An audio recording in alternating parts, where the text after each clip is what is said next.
Bom, então, boa tarde a todos, boa tarde, professora Raquel.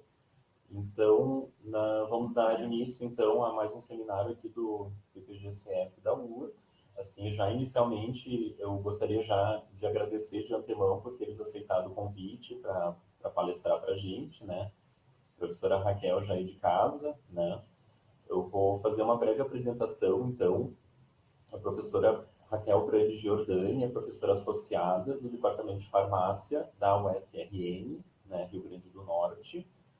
Ela é graduada em farmácia, é mestre e doutora em ciências farmacêuticas aqui pelo nosso PPGCF.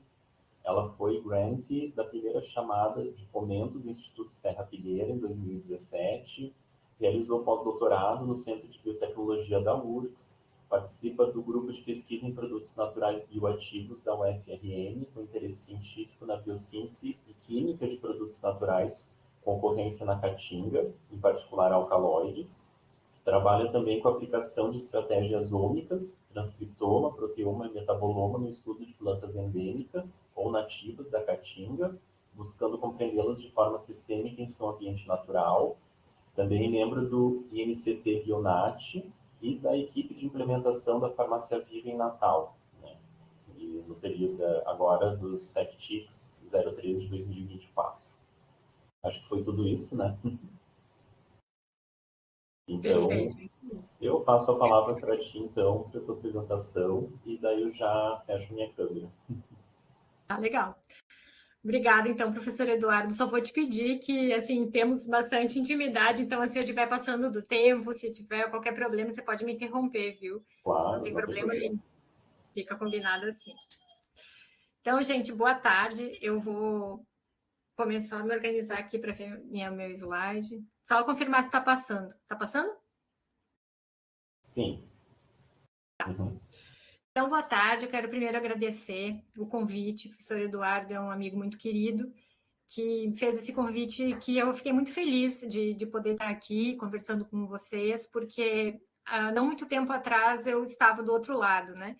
E eu acho super importante a gente trocar experiências e conversar sobre a vida acadêmica, a vida profissional, a vida científica depois da pós-graduação, né?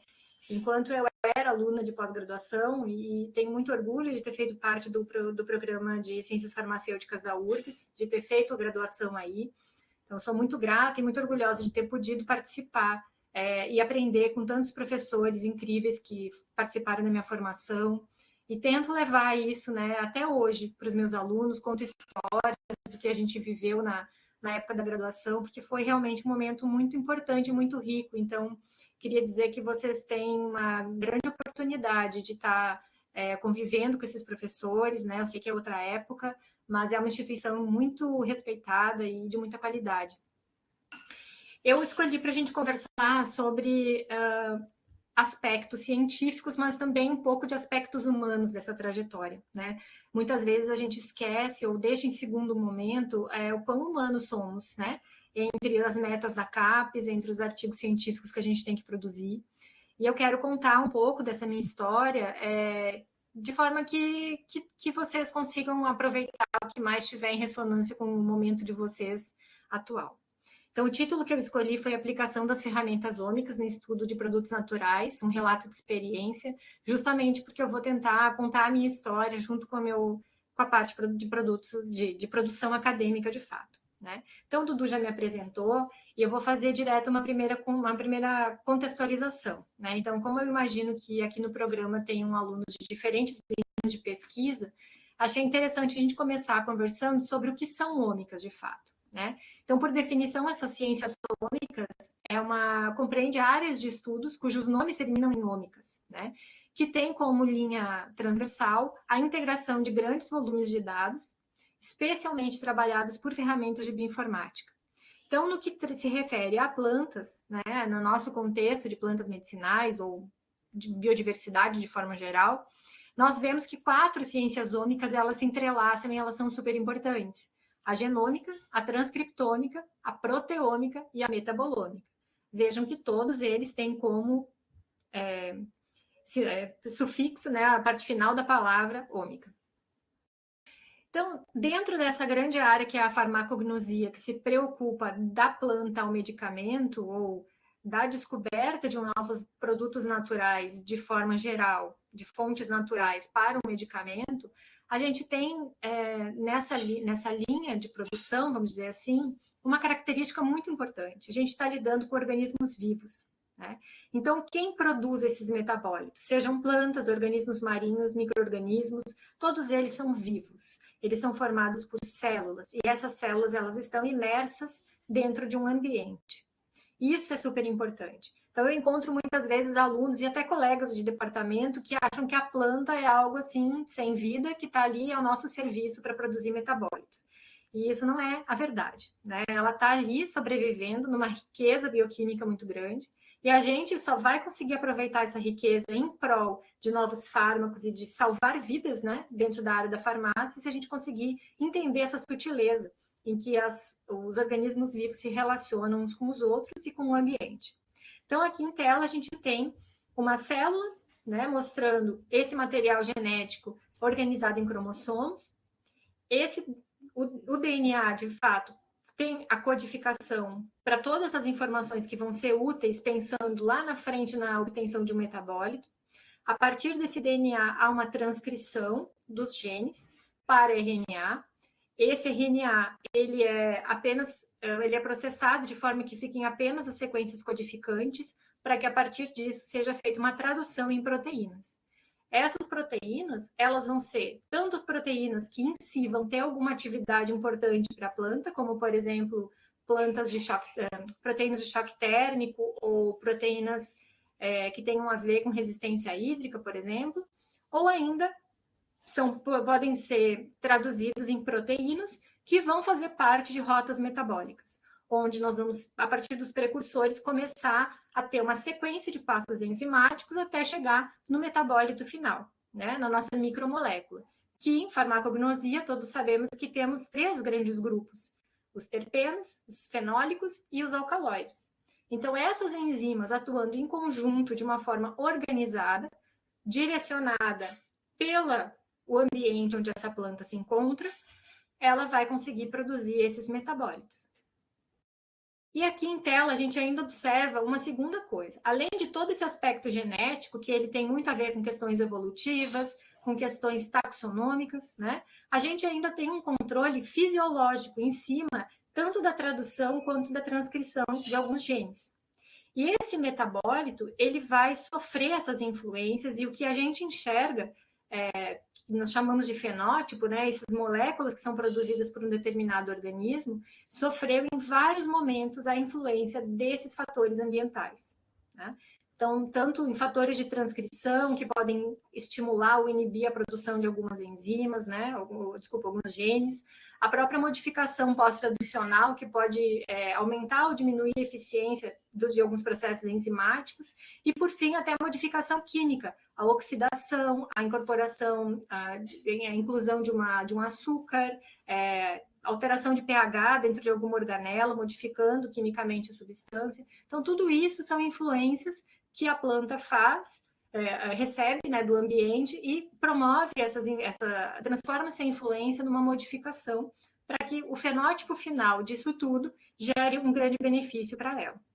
Então, aqui eu trouxe um trabalho que ele é bem atual, que traz esse nome Herb Genomics, que ele significa a investigação da identidade genética das espécies, e também tentando compreender essa parte de produção de metabólitos ativos, via integração de diferentes ômicas, né? Então, aqui a gente consegue ter uma visualização da complexidade de uma célula, que essa célula é organizada em tecidos e constitui um indivíduo, que é uma planta, e essa uma planta em população, ou seja, num conjunto de vários indivíduos da mesma espécie, forma um grupo, uma população realmente de plantas que também tem as suas trocas de informações. Então, isso que eu acabei de comentar, o genoma, transcriptoma, proteoma e metaboloma, tem nesses níveis, né, diferentes entre genes, proteínas e metabólitos.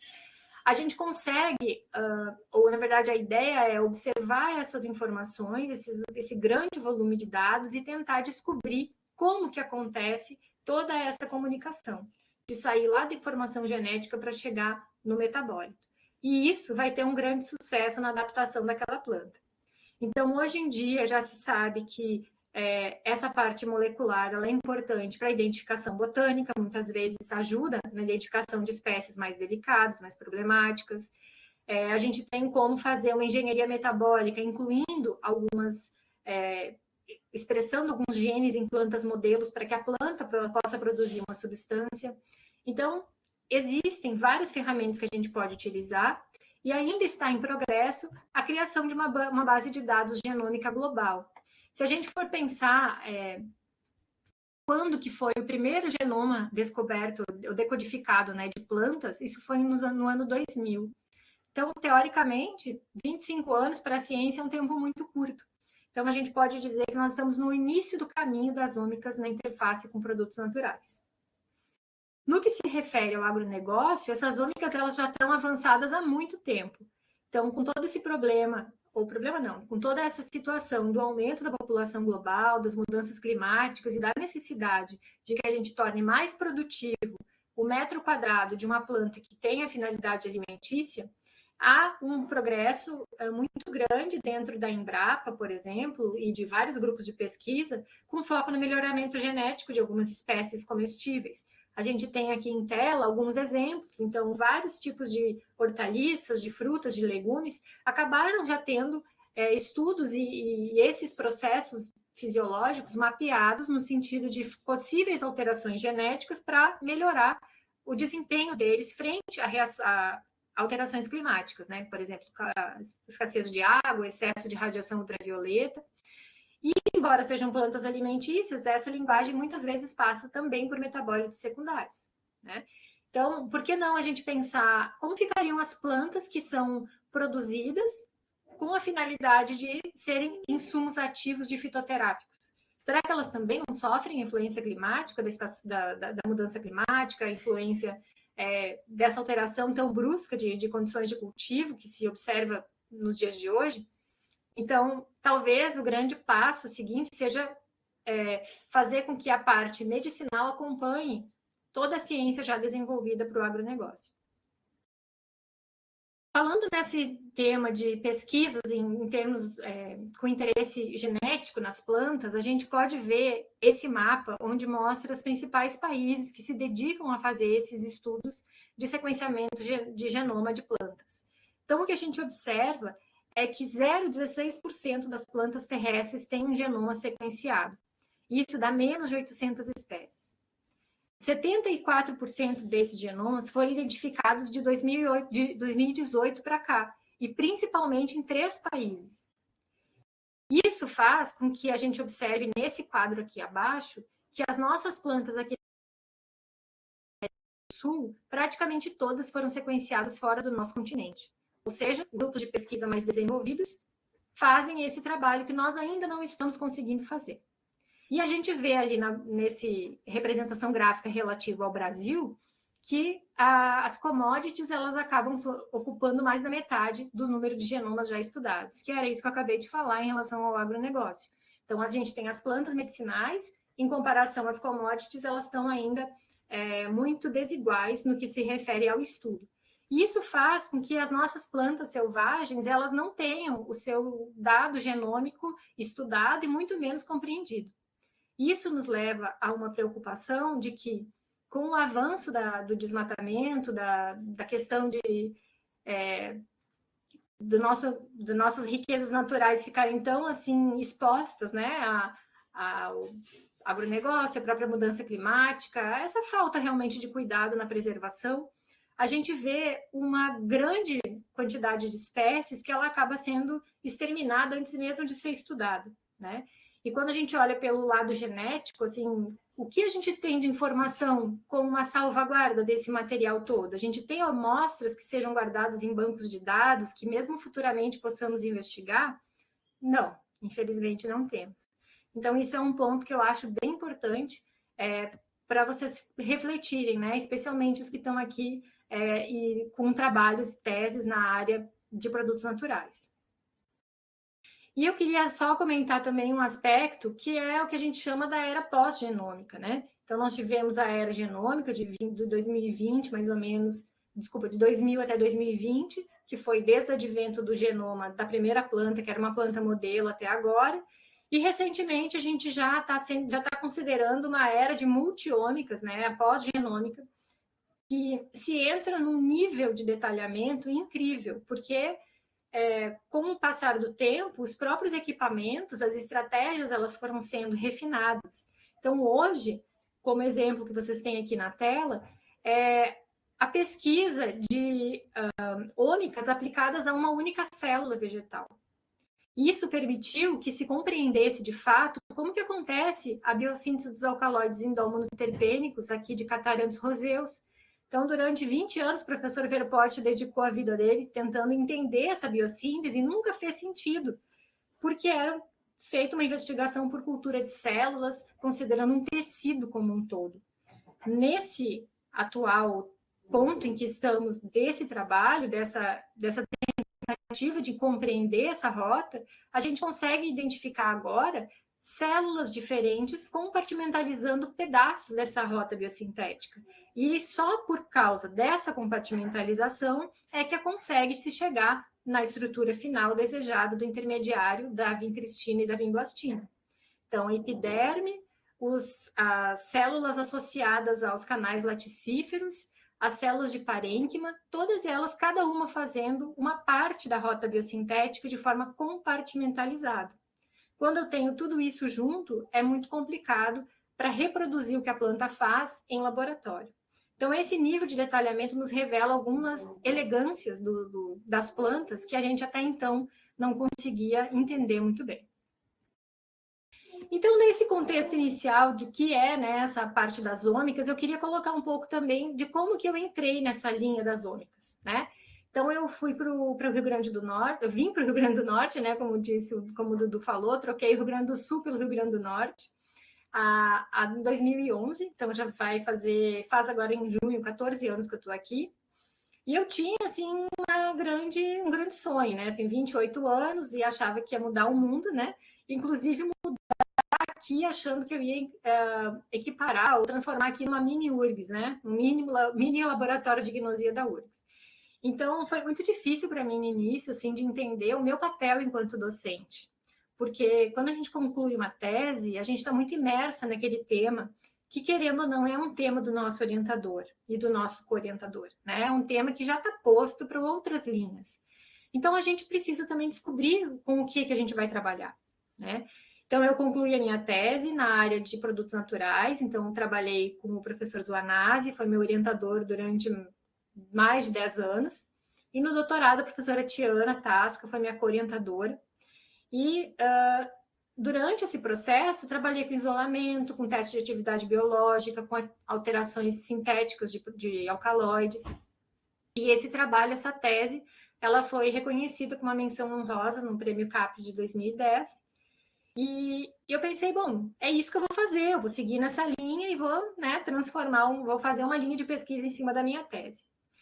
Eu não tinha muito, assim, noção, né, de todo o resto que teria que ser feito como docente. A parte do ensino, a parte da extensão, que para mim era algo muito longe, e eu queria mesmo era tocar a parte da pesquisa. Então, assim que eu cheguei aqui, já me credenciei no programa de pós-graduação. 2 anos depois, eu já assumi um cargo de gestão aqui, que me fez ter um amadurecimento muito grande, porque um cargo, eu fui vice-coordenadora do curso, e ele nos permite enxergar a parte institucional, né? Quanto aluno, a gente é muito restrito à parte técnica, né? O que diz respeito à nossa tese. E quando a gente entra na docência, a gente é cobrado de coisas que a gente não sabe nem como fazer, ou coisas que nem imaginava que teria que dar conta. Então, essa parte administrativa, ela é muito importante. Então, foi um período muito difícil, né? Porque foi muita dedicação para conseguir manter essa época da pesquisa ativa. E em 2016 eu me tornei mãe também, conciliando, né, ou agregando mais uma atividade que me demanda bastante. Nesse primeiro momento, eu tentei, como eu falei, reproduzir o que eu fazia aqui, o que eu tinha feito na minha tese.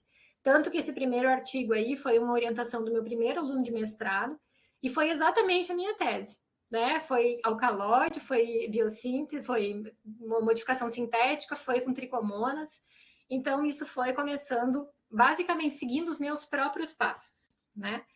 Esse segundo aluno de mestrado também trabalhou com alcaloides, mas eu já queria começar a fazer algo diferente. Eu sempre quis fazer algo diferente do que a maioria fazia. Isso foi uma característica minha, nem sempre dá certo, mas sempre me acompanhou.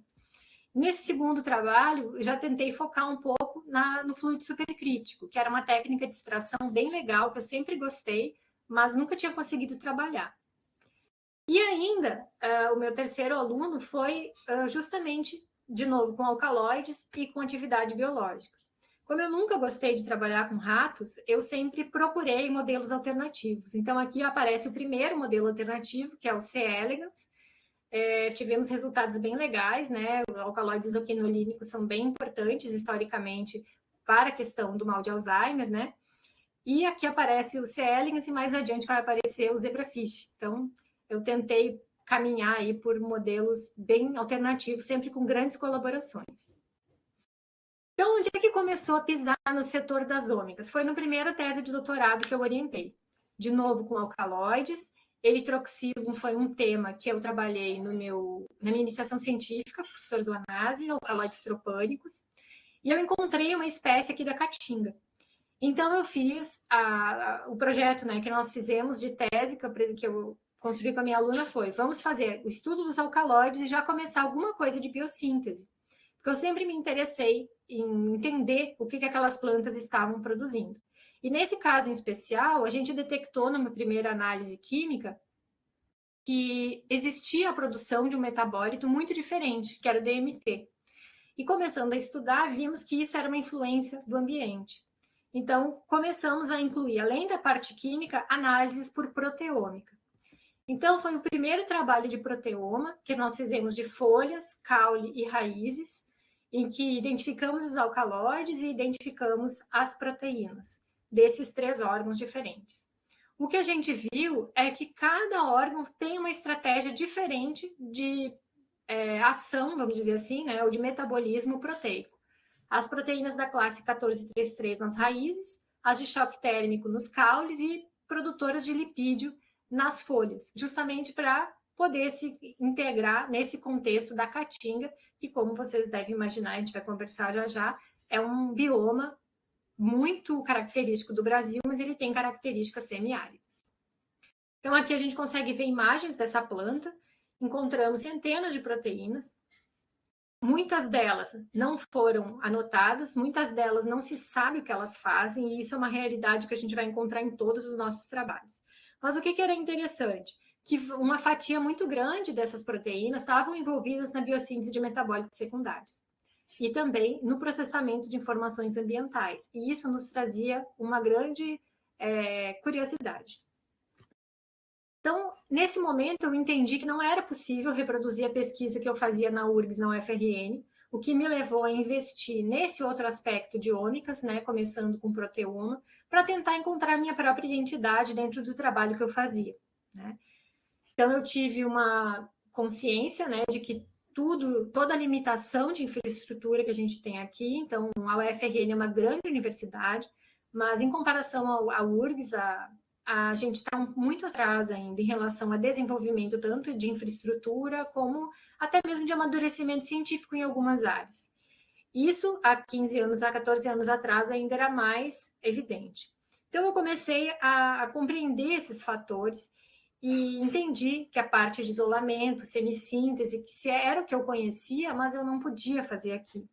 Era sempre muito complicado. Cada molécula que eu isolava tinha que mandar para Recife, tinha que mandar para São Paulo, esperava semanas para receber as respostas. Então, o fluxo era muito difícil. Então, eu pensei o seguinte: eu vou estudar as plantas da caatinga, conseguir colaboradores que façam as análises e a gente vai integrar esses dados, porque eu tinha essa vontade de fazer o estudo dessas plantas com ferramentas que eram usadas internacionalmente. Então, aqui a gente olha em tela uma imagem que eu acredito que todos vocês reconheçam, que é da aurora boreal, né? Então, é um evento, né? Um fenômeno muito particular em alguns locais do mundo. E lá, nas regiões onde acontece a aurora boreal, se acredita que essas plantas que estão sujeitas a esse tipo de fenômeno, elas têm uma bioquímica diferente. Elas produzem metabólitos específicos de lá. E eu encontrei essa empresa, que eu acho que ela nem existe mais, que vendia essa ideia, né? De que as plantas expostas a esse sol da meia-noite, elas tinham uma bioquímica, uma fitoquímica muito particular. Grande proporção a mais de fenólicos, de flavonoides. Então eu fiquei pensando, poxa, a caatinga também é um ambiente muito particular, né? É um ambiente que só tem aqui no Brasil. Embora tenhamos características semiáridas equivalentes a outros biomas do mundo, o que a gente tem aqui exatamente é só aqui. E é nosso compromisso estudar biomas exclusivamente brasileiros. Então, como a gente vê aqui essa imagem belíssima que uma aluna minha fez em colaboração com uma colega aqui de ecologia, foi uma composição de várias fotos, onde vocês conseguem enxergar aqui no meio a estação chuvosa, a aparência verde e com as folhas bastante presentes na árvore, enquanto do outro lado a época de seca, onde está tudo mais sem folhas, mais seco, levando, né, a essa curiosidade. Poxa, como é que o mesmo indivíduo, como é que essa árvore consegue circular por todas essas alterações ambientais? Encontramos um suporte muito grande na literatura que mostrou que justamente esses fatores ambientais, eles não atuam sozinhos. Então, a gente consegue ver aqui que, nesse exemplo que o autor trouxe, ele focou só em metabólitos e transcritos. Mas isso, com certeza, em proteínas também acontece. Onde a seca vai produzir um tipo de alteração metabólica. O calor, o outro tipo. Quando a gente, em conjunto, aplica esses dois fatores, né, esses dois elicitores ou estressores, a gente tem uma terceira forma da planta responder. Então, os estresses isolados, eles não fazem a mesma resposta do que eles juntos. E aí foi que a gente pensou o seguinte, poxa, na caatinga a gente tem calor, a gente tem seca, a gente tem herbivoria, tem fungo, tem uma série de coisas ao mesmo tempo, né? Então, ser mais de 300 espécies endêmicas da caatinga e 95% daquelas que são exclusivamente encontradas no bioma, a gente não estudou ainda. Essas imagens aqui é para deixar vocês com uma ideia de que a caatinga não é só um monte de planta seca sem nenhum tipo de valor. A caatinga tem uma biodiversidade muito grande mesmo, tanto de animais, como de plantas, como de micro-organismos. Então, é um bioma que a gente precisa ainda conhecer muito mais dentro do próprio Brasil. O Rio Grande do Norte é um estado que está inserido dentro da Caatinga, então nesse mapa em laranja é a Caatinga pegando vários estados da região Nordeste, e aqui o elefantinho, né, que é o formato do nosso estado aqui do Rio Grande do Norte, mostrando várias alterações, né, climáticas ao longo dos meses do ano. Nós fizemos uma exposição virtual que eu quero convidar todos vocês a visitar, que é a exposição Caatinga em Foco, Biodiversidade, Ciência e Preservação. Essa exposição ela foi feita por uma aluna de doutorado durante a pandemia, e ela traz um pouco das informações sobre o bioma, né, para a gente poder entender e ficar instigado a tentar compreender as plantas nesse cenário tão complexo que é o ambiente que ela está inserida. Para ajudar as pessoas a entrar no espírito e entender muito o que a gente queria mostrar com a caatinga, a gente escolheu uma planta que é de um gênero que o professor Eduardo conhece muito bem, que é o gênero Selaginella, né? Então, Selaginella convoluta, é uma planta medicinal aqui da caatinga, e ela está num grupo privilegiado de plantas que é conhecido como plantas da ressurreição. Por quê? Porque essa plantinha, a gente consegue ver até aqui uma imagem, enquanto ela está hidratada, ela tem as suas folhas, suas partes aéreas bem verdinhas e estendidas. Quando ela está em privação de água, as plantas, as partes aéreas, elas se fecham, o aparelho fotossintético dela entra como se fosse numa dormência, a grosso modo falando, ela fica cinza, ela perde essa coloração verde e parece que ela está morta. Então, ela suporta menos de 10% de água. E quando ela é reidratada, ela volta normalmente ao seu metabolismo.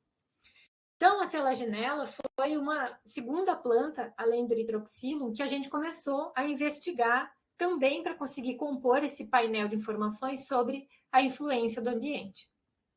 Aqui a gente consegue ver uma imagem dela seca, seca, irrigada. Então, nós ficamos curiosos em saber que mecanismos que tem essa planta e permite essa adaptação. Até porque é uma licófita, e na Caatinga a gente tem um cenário semiárido, e no primeiro momento não era para ela ter uma ocorrência tão dispersa como ela tem aqui. Então, o que a gente começou a ver? Analisamos também as proteínas na situação seca e irrigada, né, na planta, e também os metabólitos. Então, tanto o metaboloma quanto o proteoma novamente aliados aqui. Então, vimos muitos metabólitos primários, muitos metabólitos secundários, especialmente uma classe que é exclusiva desse gênero, que são pigmentos chamados selaginelinas, né? E em relação a proteínas, a gente viu uma ampla gama de proteínas, conseguimos anotar mais de 1.100 proteínas, e vimos uma rápida recuperação do metabolismo pós-hidratação. Então, a planta não demora muito para conseguir se reestabelecer e ativar de novo o seu metabolismo de forma a entrar em equilíbrio.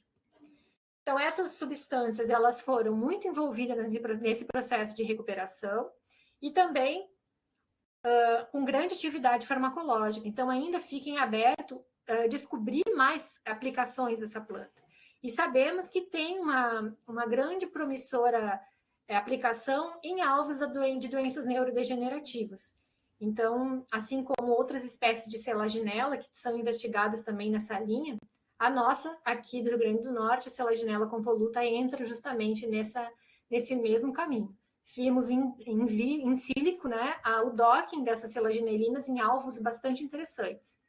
Agora, a gente conseguiu dar um salto muito importante, o meu aluno de doutorado está em conclusão desse trabalho, e conseguimos uma parceria com o pessoal do Texas, que já tem experiência nessa área de selaginela, e eles vão fazer o genoma. Então, da selaginela convoluta, vai ser a primeira planta que teremos o genoma do nosso grupo que vem sendo trabalhado. Mas a gente não estava satisfeito ainda, porque faltavam peças nessa informação. Então, a gente conseguia ver essa diversidade química, mas nós precisávamos saber mais. A gente queria saber como que o metabolismo, ele, em diferentes espécies, ele seguia criativo, mesmo sendo exposto a condições edafoclimáticas tão complicadas como na Caatinga.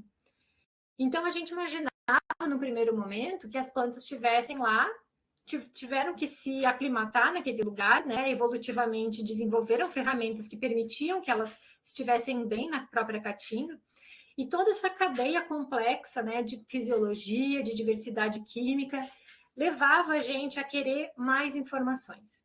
Foi daí, em 2017, que surgiu um primeiro edital do Instituto Serra Pilheira, e o que dizia no edital era: a gente quer ideias fora da caixa, a gente quer coisas assim, ó, novas.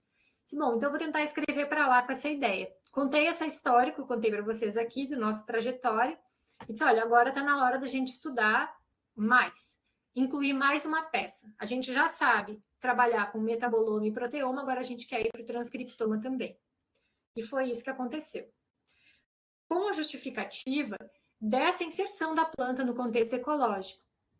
Então, aqui essa imagem eu acho bem legal, porque ela mostra exatamente o que a gente quer investigar cientificamente. Quando a gente vê uma planta na natureza, ela se comporta em forma de um vídeo, como se fosse nessa imagem A. É um vídeo que está em progresso, é algo dinâmico. E quando a gente faz um estudo, a gente coleta uma planta, a gente consegue, ao investigar só a parte química, tirar uma fotografia muito limitada de toda a complexidade do filme. Quando a gente começa a entrar com ferramentas ômicas, a gente já começa a entrar nessa forma da letra, onde está representado aqui na letra C. Não é estático apenas com a parte química, porque já entram outros componentes, como a proteína, como o gene, mas ainda não é um filme. Ainda não é em tempo real, mas se aproxima bastante. Então, é nessa ideia que surge esse conceito de plasticidade fenotípica, que é a habilidade de um único genótipo exibir um amplo espectro de vias em resposta a alterações ambientais, numa modulação feita por espaço, locais onde essa população está inserida, e temporal, que tem a ver com ciclo circadiano, com a parte ontogenética, desenvolvimento da planta, e isso tudo faz com que tenha uma característica diferente da outra, dependendo do local onde aquela planta está ocorrendo. Dentro do projeto Serrapilheira, então, como eu falei, a gente incluiu essa etapa do transcriptoma, e a nossa teoria por trás do projeto, assim, uma das nuances do projeto era, será que todas essas plantas que estão na caatinga, que elas conseguiram desenvolver essa plasticidade fenotípica, estão muito bem lá, que não é porque elas estão sem água e com muito sol que elas estão estressadas, não, elas estão muito bem. Será que existe algum tipo de assinatura fisiológica por trás dessas plantas? Alguma característica bioquímica que consiga explicar qual é a estratégia que as plantas usaram para se aclimatar naquele bioma? Foi com essa pergunta que a gente desenvolveu os trabalhos do serrapilheiro. Então, a espécie que nós escolhemos foi a Eritrina velutina. A eritrina ela é aqui chamada de mulungu, embora a espécie oficial, vamos dizer assim, de mulungu é a Eritrina mulungu, que ocorre na região sudeste. Então, aqui, se a gente pudesse falar assim, ela seria o mulungu do Nordeste, né? Então, a gente já sabe que é uma espécie que também tem propriedades medicinais, assim como a Eritrina mulungu de São Paulo. Nós trabalhamos com sementes e folhas. Aqui são imagens reais de plantas que a gente coletou no nosso trabalho. A velutina, ela ocorre pontualmente no Cerrado, pontualmente na Mata Atlântica e especialmente na Caatinga. Essa planta ela tem uso popular como sedativa, ansiolítica, anticonvulsivante em processos inflamatórios, principalmente por causa dos alcaloides, que são da classe dos isoquinolínicos, e dos flavonoides, onde a gente tem flavonoides de várias classes, subclasses, né? Inclusive muitas isoflavonas, por ela ser da família Fabaceae. Então, a gente fez como esse projeto mais um grau de complexidade, como eu disse, e a gente precisou começar baseado realmente no ambiente natural, para nós tentarmos conhecer na fonte a origem dessa diversidade fitoquímica e também agora de genes e de proteínas. Então, os desafios começaram desde a coleta, né? Porque para fazer estudo de ômicas, a gente precisa fazer a coleta do material e imediatamente congelar nitrogênio líquido. E para levar o reservatório de nitrogênio líquido para o interior da Caatinga, com um calor e com uma distância a pé bastante considerável, foi já um desafio enorme. Então, nós precisamos seguir, a gente precisou seguir uma metodologia estatística muito rígida para conseguir que o nosso resultado fosse representativo. Tá? E várias ferramentas de análise de bioinformática, porque os dados ômicos, por definição, eles geram multi e big data. Né? A gente tinha esse grande desafio também, que era estudar uma planta medicinal brasileira, e para saber ou anotar todos os resultados ômicos, a gente ia precisar de bancos de dados para fazer o confronto das informações e conseguir decodificar o nosso resultado. E o grande problema é que os bancos de dados eles são feitos por plantas modelo. Então, nós temos uma escassez muito grande de informação. Mesmo assim, conseguimos fazer o processo de metaboloma, onde várias ferramentas aqui foram utilizadas. Fizemos com a ajuda da Unesp de Araraquara, dentro do âmbito do INCT, tanto de raiz como de folhas. As proteínas, utilizamos um kit da Sigma e fizemos o envio para o UNB, onde eles são expertos em fazer análise de proteoma e nos mandaram um resultado. A extração do RNA também foi feita aqui. Esse RNA foi para São Paulo e na USP, numa facility da USP, foi feito o sequenciamento e análise posterior dos dados. Então, vejam que a gente fez a extração inicial, parceiros estratégicos receberam essa amostra para executar o teste e nos enviaram os dados para que a gente fizesse a análise. Então, aqui em tela, nós temos as sementes e as folhas de Eritrina velutina ou mulungu, onde aqui são os dados dos cromatogramas obtidos para o metaboloma. Então, temos dois grupos, né, de metabólitos, a gente consegue ver nos primeiros 10 minutos e nos minutos finais. Então, começam com os alcaloides e no final do cromatograma a gente tem os flavonoides. Os alcaloides isoquinolínicos da eritrina são extremamente importantes. E a nossa sorte é que eles têm uma similaridade estrutural com os alcaloides da morfina. E por que sorte? Porque os bancos de dados que a gente tem na internet para poder fazer comparação de proteínas e genes de papaver, né, da papoula, eles são muito robustos. E foi isso que nos possibilitou chegar na identificação e nas anotações que a gente chegou. Então, no nosso primeiro artigo, focamos nos alcaloides, identificamos 42, sendo, na verdade, anotamos 42, sendo que 17 deles a gente não sabe quem são. Porque essas ferramentas de metaboloma, diferente do isolamento do alcaloide, a gente só consegue anotar com algum grau de certeza o que tem correspondência no banco de dados. Então, aqui nesses clusters, nesse lado da imagem, a gente consegue ver em cinza tudo que não foi anotado. E por estar agrupado em clusters, a gente sabe que são moléculas que são alcaloides e que têm uma similaridade estrutural muito grande com esses outros verdes e azuis e laranjas que foram anotados. Em relação à parte genética, nós conseguimos, ao analisar o proteoma e o transcriptoma, montar uma proposta de rota metabólica, partindo dos alcaloides, fenilalanina e tirosina, e chegando nas estruturas químicas dos alcaloides que a gente tinha anotado por metaboloma.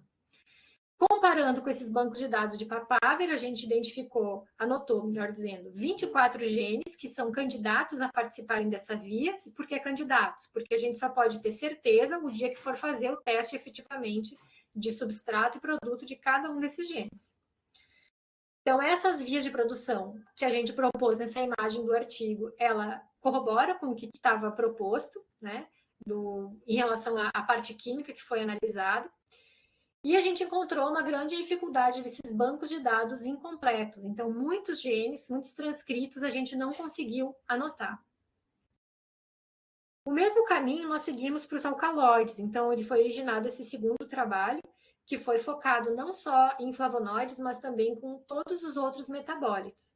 Então, nós conseguimos identificar antocianos, cumarinas, saponinas, flavonoides, fenilpropanoides, ácidos graxos, cerca de 96 a gente chegou até a estrutura, mas mais de 1.400 foram detectados na nossa análise.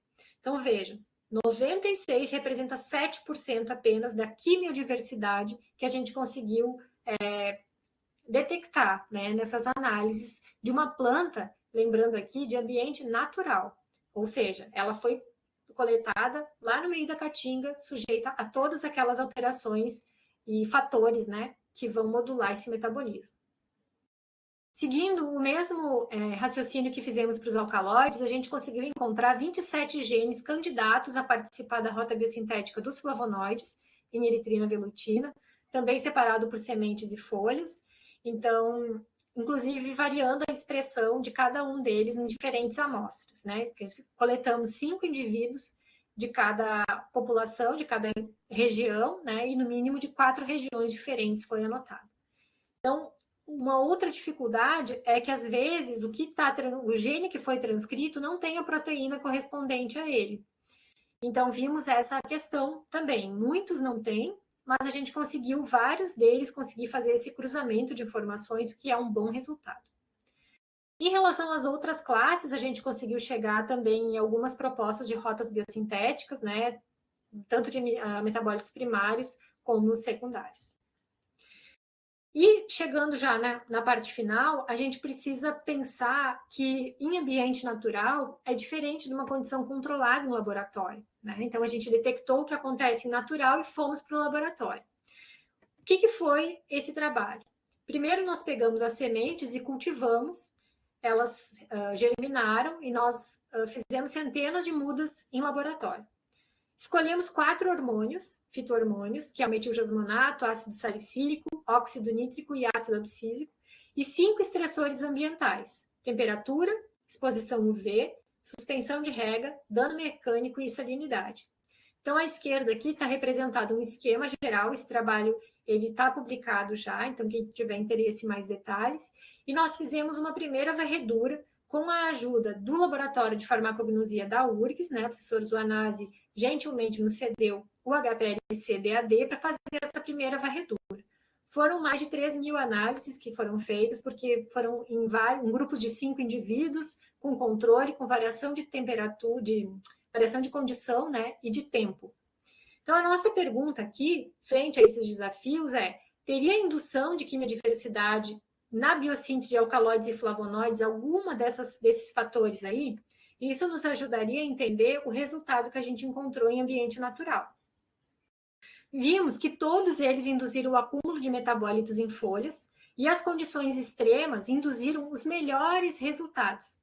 Então, 48 horas sob UV, 3 semanas sem água e 50 graus durante 6 horas mostrou uma quimiodiversidade melhor.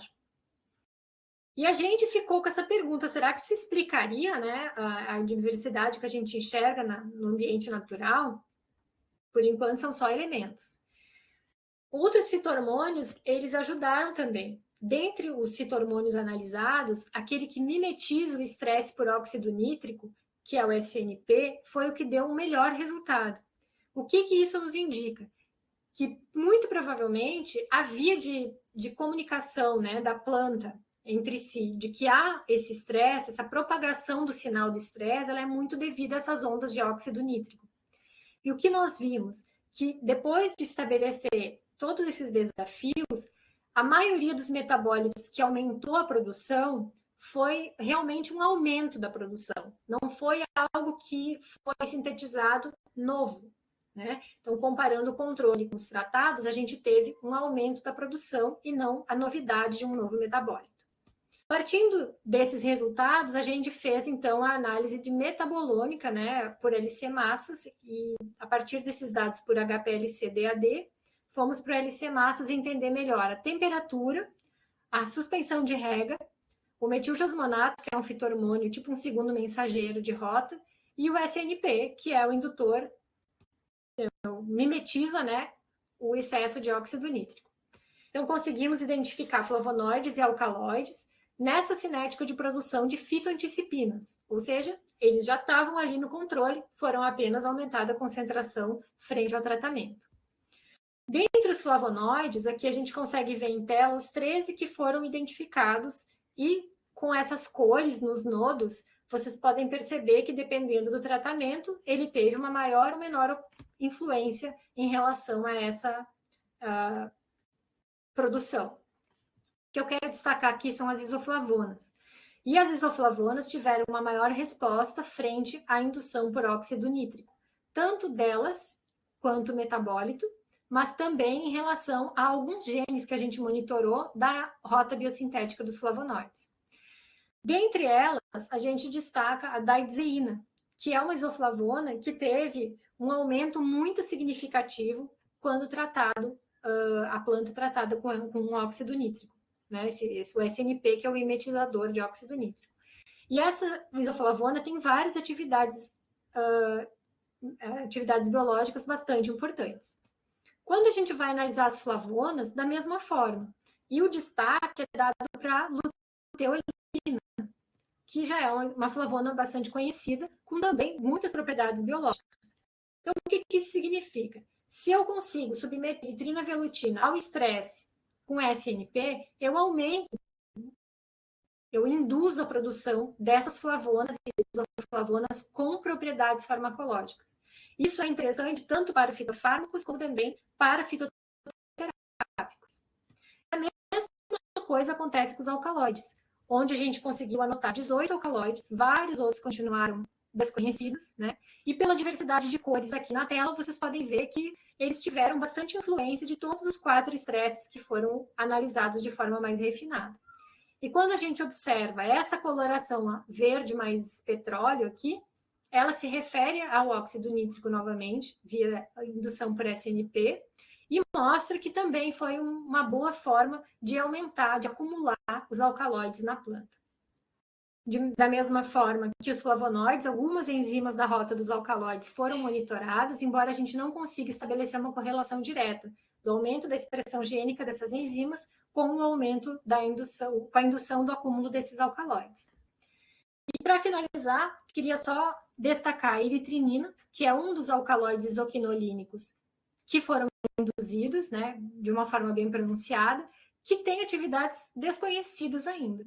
Então, vejam que pela estrutura química dessa substância, a gente consegue ver heteroátomo, consegue ver o metileno dioxifenil, que são grupamentos que são são muito presentes em moléculas farmacologicamente ativas, né?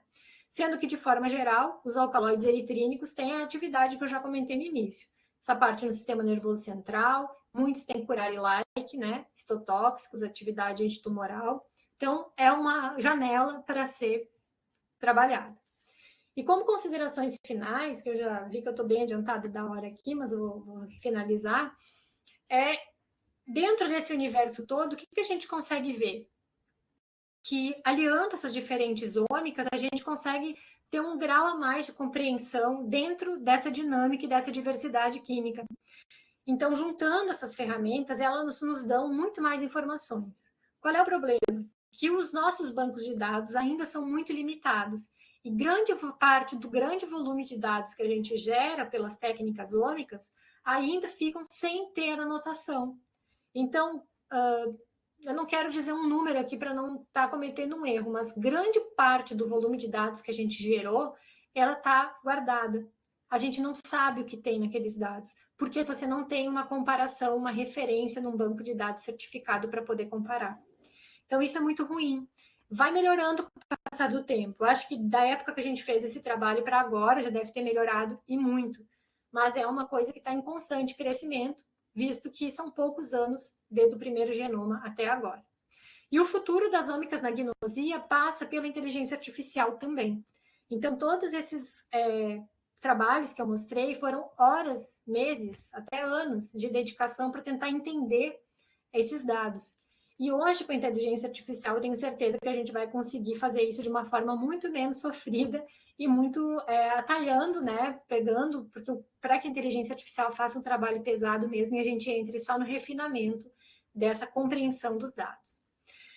Para não deixar de falar ainda na parte pessoal, né, que eu quis tentar incluir um pouco nessa minha fala, em 2022 eu tive, depois de muito trabalho, né, passado 5 anos, né, desse projeto do Serrapilheira, então eu tive um câncer de mama em 2022, foi diagnosticado dia 3 de janeiro, né, sempre é bom colocar a data, né, isso foi num contexto pós-pandemia, nesse estresse de aulas remotas e com muitos alunos e tocando esses trabalhos aí online, foi um período muito difícil, mas eu consegui, assim, passar por essa experiência de uma forma de trazer ou de tentar buscar os benefícios que ela poderia me trazer, apesar de não parecer algo tão benéfico num primeiro momento, né?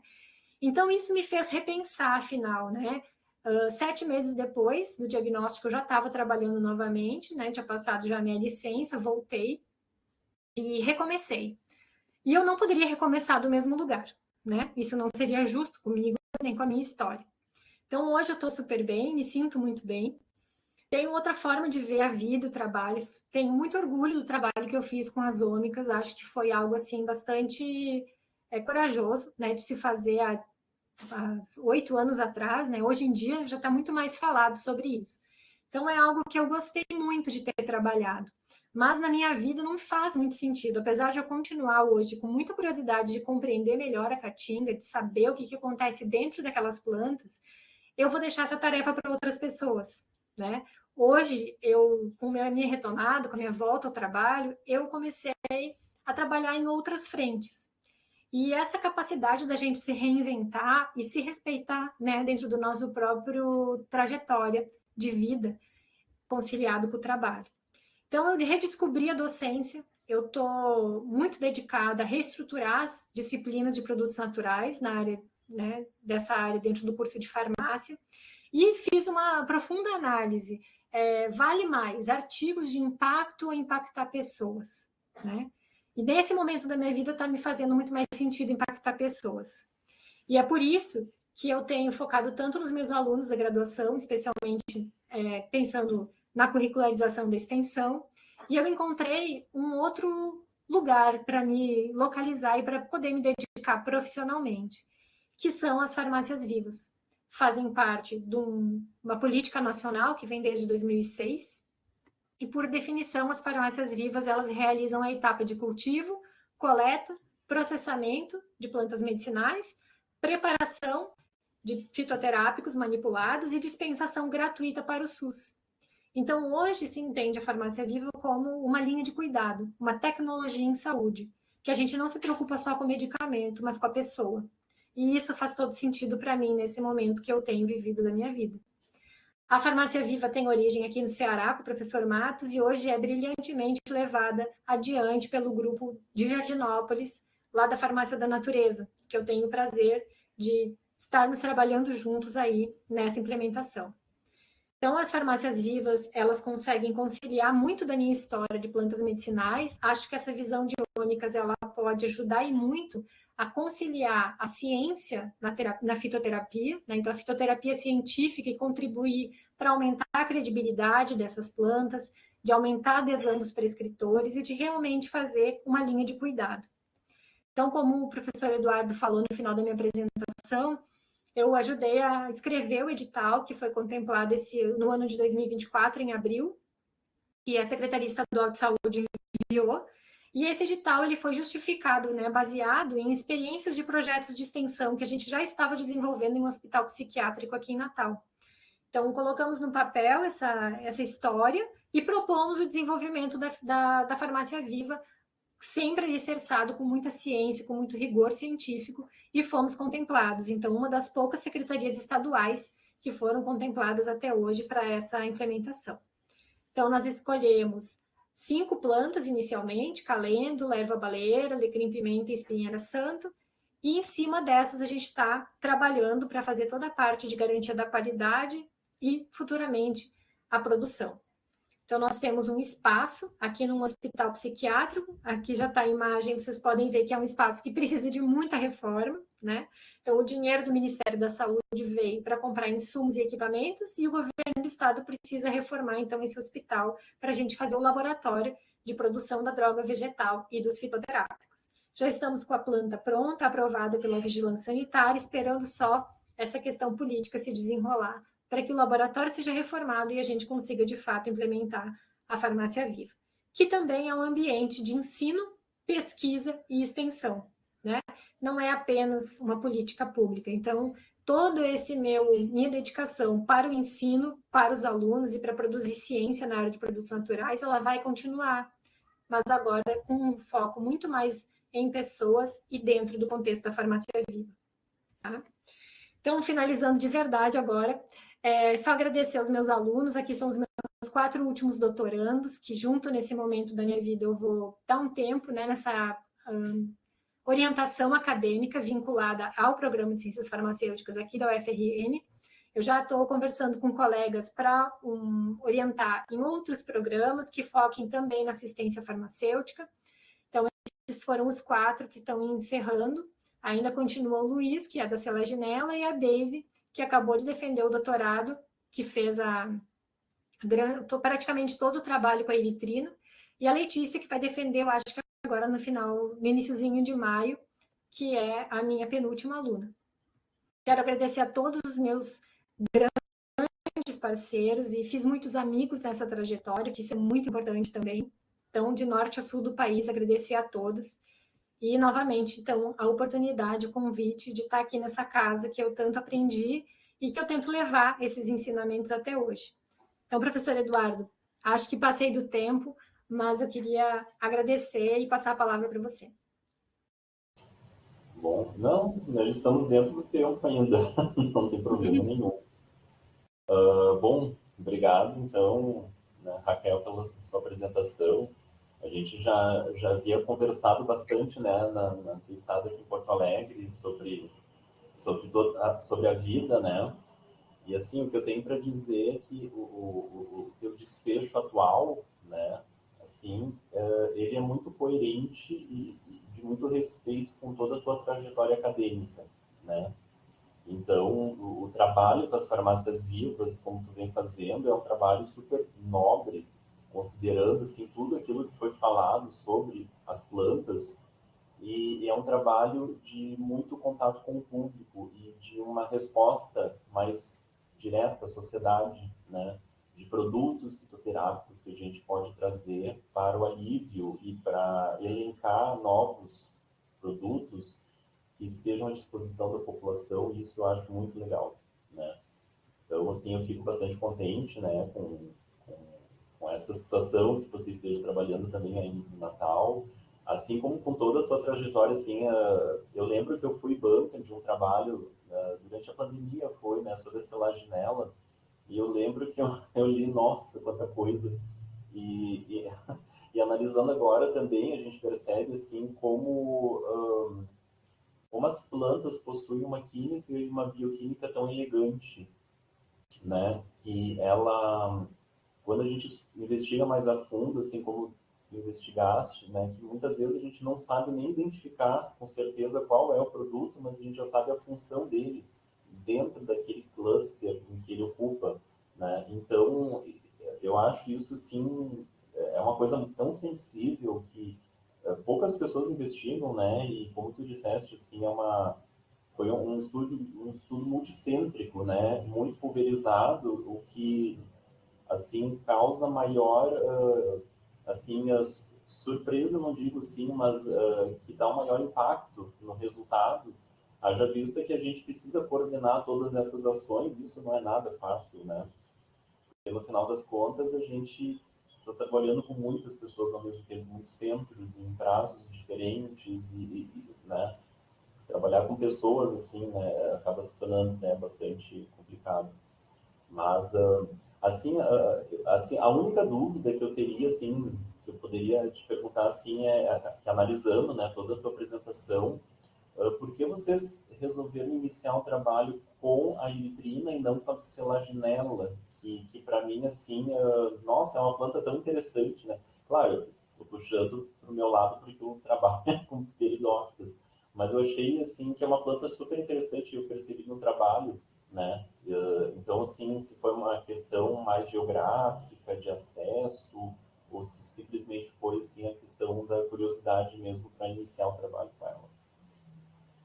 Legal pergunta. Na verdade, não consegui detalhar muito, mas esse projeto do Serra Pilheira, na época do edital, ele tinha dois momentos. Você tinha que planejar o primeiro momento para ser desenvolvido em um ano, mas também um projeto maior se você fosse contemplado com um grant extra para mais 3 anos. Então, quando eu pensei em analisar por diferentes ômicas, primeiro eu quis pegar uma planta que produzia alcaloides para ficar mais segura em relação a isso. Como a eritrina era medicinal, produzia isoquinolínicos e tinha todo esse histórico, né, de produção de alcaloides curare-like e tal, eu achei ela uma boa planta. Eu já estava estudando ela em paralelo.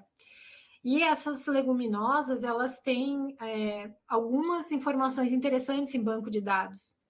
E para o projeto completo, eu tinha escolhido 3 subfamílias de leguminosas, porque eu queria estudar a eritrina da caatinga, a eritrina da Mata Atlântica e mais 2 outros gêneros de leguminosas, caatinga e Mata Atlântica. Então, era um projeto muito mais complexo.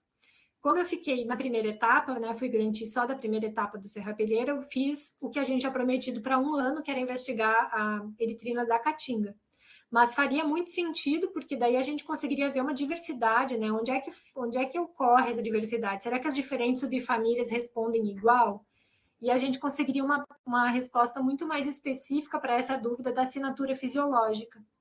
Será que, independente da espécie, existe um tipo de mecanismo que as plantas usam para se adaptar na caatinga em comparação a outro bioma? Então, a pergunta, ela tem uma complexidade que hoje, depois de ter passado todos esses anos trabalhando, eu vejo que ela está longe de ser respondida, porque não é muito simples, né? Não é com 3 espécies que você vai conseguir responder isso. Mas, originalmente, a ideia foi essa.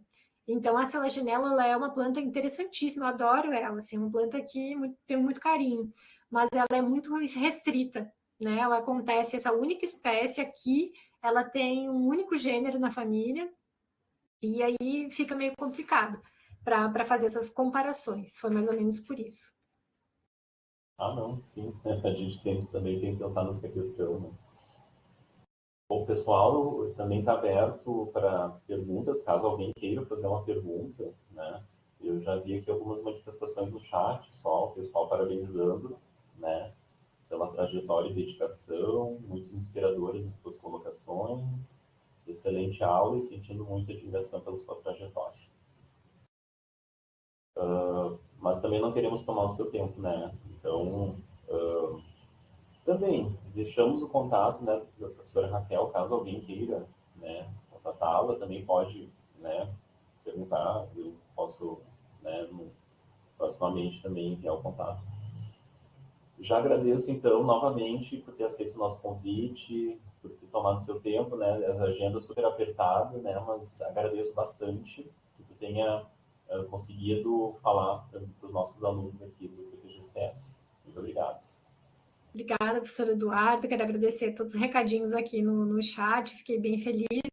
Eu espero que eu tenha conseguido passar essa ideia de que por trás de cada trabalho científico e cada métrica da CAPES, né, existe uma pessoa, que a gente não se esqueça disso, né? Que a gente se respeite os nossos limites e que consiga fazer um trabalho que seja assim muito verdadeiro com o nosso momento de vida, né?